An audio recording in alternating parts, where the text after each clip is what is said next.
హారు సందడిగా ఉంది. ప్రతి చోట పత్తి కాయలతో నిండి మెత్తటి దూది గాలిలో తేలుతూ ఉంది. ఉదయం సూర్యుడిలా కడురు మెరుస్తూ సీత పత్తి ఏరుతో పాడుకుంటోంది. పక్కనే ఉన్న పొలంలో రవి బలవంతుడు తేగలవాడు అతని నవ్వు పొలాల మధ్య ప్రతిధ్వనిస్తోంది. రవి కుటుంబానికి సీత వాళ్ళ పొలం పక్కనే ఒక చిన్న పొలం ఉంది. వాళ్ళు పనిముట్లు పంచుకుంటూ నవ్వులు పంచుకుంటూ కలిసి ఉండేవారు.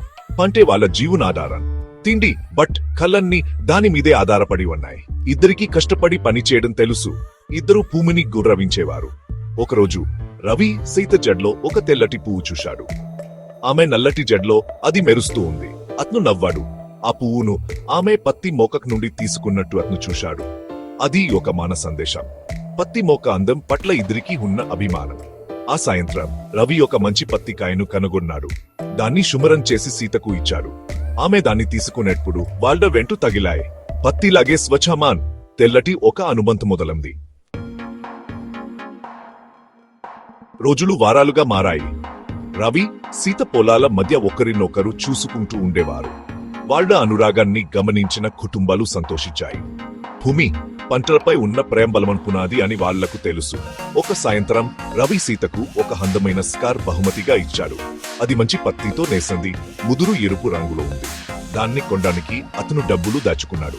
రవి చేసిన పనికి మురిసిపోయిన సీతి అతనికి ఒక చిన్న పత్తి కంకం తయారు చేసి ఇచ్చింది. అది వాళ్ళ ప్రేమకు చిహ్నం. కెట్ట జరిగే పండుగకు ఆరు సందడిగా ఉంది. పంటకు దేవుళ్లకు కత్తచికేతలు చెల్లించుకునే పండుగ అది. సంగీతం నవ్వులతో ఆరు నిండిపోయింది.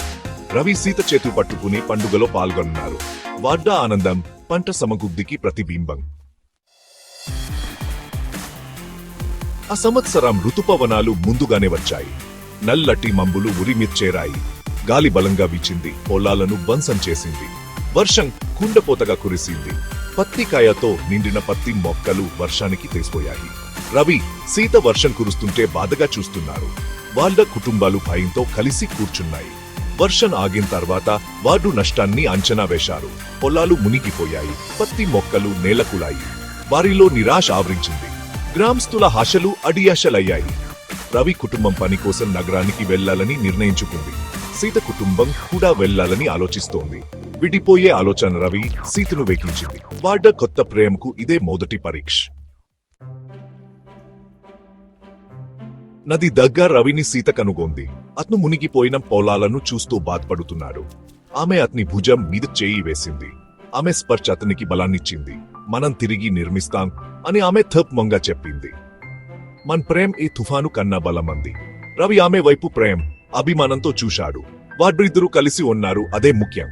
వారిద్దరూ కలిసి గ్రామస్తులను ధైర్యం చెప్పారు. చెక్కిలాలను తొప్లగించారు. పంటలను తిరిగి నాటారు. ఒకరికొకరు మద్దతు ఇచ్చుకున్నారు. తర్వాతి పత్తి పంట అంత మంచిది కాదు, కానీ అది సరిపోయింది. బతకడానికి సరిపోయింది. గ్రామస్తులను కలపడానికి సరిపోయింది. రవి సీతతో ఒకరిలో ఒకరు కనుగొనున్న బలాన్ని గుర్తు చేసుకోవడానికి సరిపోయింది. వాళ్ళ ప్రేమ పత్తి మొక్కలాగే తుఫాన్ను తట్టుకుని బలంగా మండి కూసింది. తెల్ల బంగారం వాళ్ళను కలిపింది. దాని నుండి వచ్చిన దారంలాగే వాళ్ళ ప్రేమ వాళ్ళను ఎప్పటికీ కలిపి ఉంచుతుంది.